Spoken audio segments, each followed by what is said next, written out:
Hello 2083 happy new year. मेरा आमा बुवा इष्टमित्र दाजुभाइ तथा दिदीबहिनीहरू देश विदेशमा रहनुहुने सबैलाई नयाँ वर्ष 2083 को धेरै धेरै शुभकामना, मुटुभरिको माया। तपाईहरुले सोचे आँटेका कुराहरू सबै पूरा हुँदै जाउन् हैन। नयाँ वर्षले तपाईहरुको घरमा शान्ति समृद्धि ल्याओस्।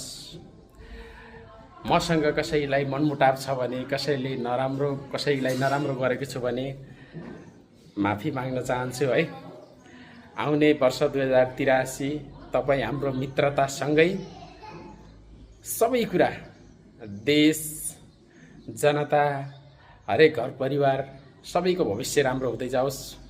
यही नै हामी सबै नेपाली दाजुभाइ दिदीबहिनी आमा बुवा सबैलाई यही नै छ मेरो हृदयदेखि नै शुभकामना। Happy new year 2083। जय नेपाल, जय देश।